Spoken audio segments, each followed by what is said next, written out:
Shri Guru Charitra, Chapter 13. Narsimha Saraswati's Healing Touch. This chapter describes a visit of Gurunath along with his disciples to his parents at Karanjapuri. From there he again sets out on his itinerary. At Vasar Brahmeshwar, Gurunath cures a chronic stomach ulcer of a Brahmin who was about to kill himself, being unable to bear the excruciating pain of the ulcer. Namdharak said to Siddha Yogi that listening to the Guru's life story, he felt that it was like drinking nectar. He pleaded with the Siddha not to stop the narration but to continue with it. He said he was particularly eager to know any incident relating to Shri Narsimha Saraswati during his stay at the holy Prayaga and where he went thereafter. Siddha then continued his narration. Many more disciples flocked to Narsimha Saraswati at Prayaga. Some of them were Bala Saraswati, Krishna Saraswati, Upendra Saraswati, Madhav Saraswati, Sadananda Saraswati, Dhyana Jyoti Saraswati, and also Siddha himself. He was day in and day out engaged in giving spiritual discourses and upadesha to people and drawing them and guiding them on the spiritual path. Just as during infancy he changed a piece of iron into a block of gold, now he was transforming men of clay into spiritual gems. To the common people and laity, he was preaching moral laws and religious disciplines. To Jijnasu, he was imparting Vedic wisdom.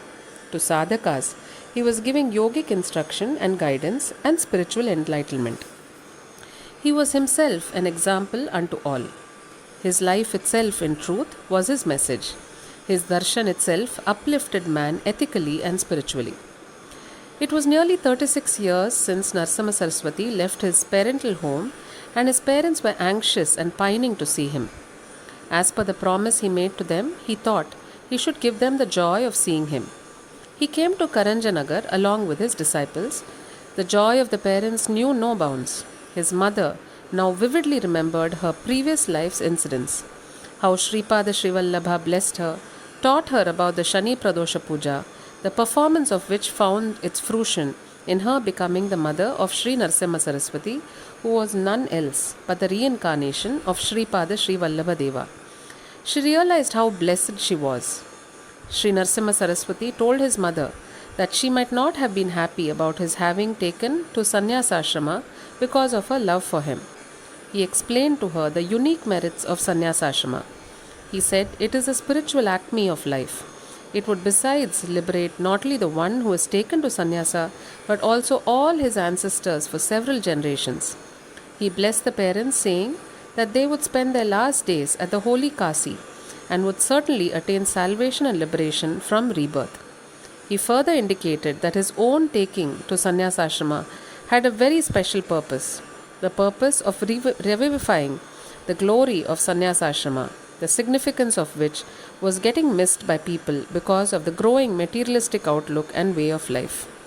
Narahari's mother, Amba Bhavani, had a daughter born to her after Narahari left home. Her name was Ratnai or Ratnabai. After her marriage, she approached Narsimha Saraswati and prayed that she be saved. She said the problems of life were almost crushing her. Narsimha Saraswati told her that the duty of a woman was to serve her husband, considering him as God. That alone is sufficient for a woman to attain salvation, he said. He also foretold that her husband would be taken to sannyasa, but very much late in life after both of them had become fairly old. He further said that because of some of the sins committed by her in her previous life, she was destined to suffer in this life from a dreadful skin disease, but that also will be late in life. He told her that she could, however, overcome it if she made a pilgrimage to the holy Papa Vinasani Tirtha near Gandharvapura or Gangapur. He assured her that she would have his darshan at the time of her death and she would attain salvation. As almost everyone in the town wanted Shri Narsimha Saraswati to visit their homes for bhiksha, it is said he took many forms and blessed each house by accepting bhiksha in the span of a few days he stayed in the town. Shri Narsimha Saraswati, after visiting his parents, went on pilgrimage to Trayambak and Nashik. He narrated to his disciples where the Gautami Mahima, what severe penance Gautama Rishi did to bring Ganga, Godavari river to the earth. River Godavari is an aspect of the holy Ganga itself, and it was Gautama Rishi's penances that made Godavari to descend and come down for the purification of the land and its people. During his pilgrimages, Narsimha Saraswati came to a certain place called Manjarika on the banks of the river Godavari. He met one very learned Pandit there by the name Madhavaranya. Madhavaranya was overjoyed at meeting Sri Narsimha Saraswati and sang many songs in praise of him. He sought his blessings and grace.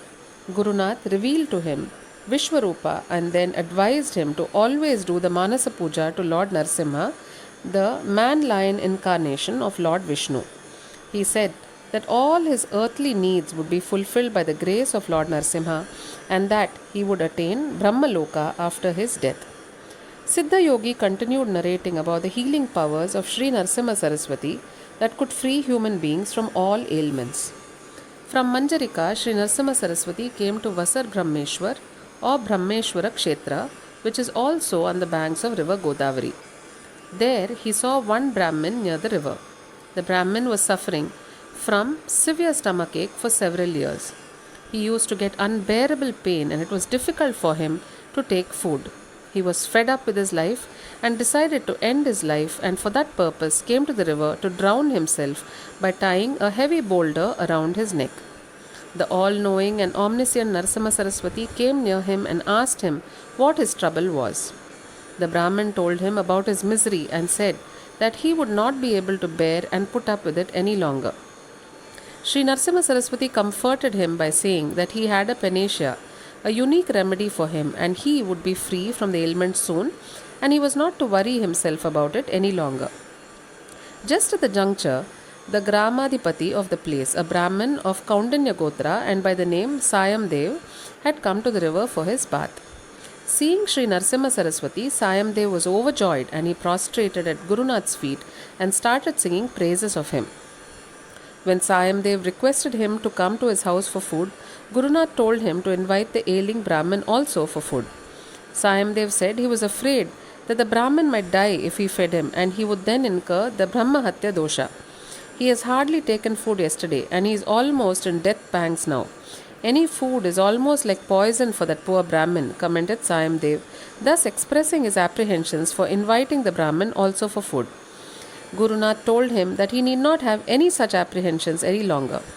Gurunath graced the house of Sayamdev for the bhiksha along with his disciples and the ulcer patient. The Brahmin, who had not been able to eat even a morsel of food normally, was now able to eat at Sayamdev's house most sumptuously and with great gusto and relish. His chronic ailment plaguing him for years on end had now disappeared totally. Sayamdev and everyone wondered at this and realized that Sri Narsimha Saraswati was none other than Bhagavan Dhanvantri himself, who had come in human form. Thus ends the 13th chapter of Shri Guru Charitra, describing the miracle of the stomach cure of the Brahmin by Sri Narsimha Saraswati. Glory to the all-merciful, the omnipresent and the ever-responsive Gurunath.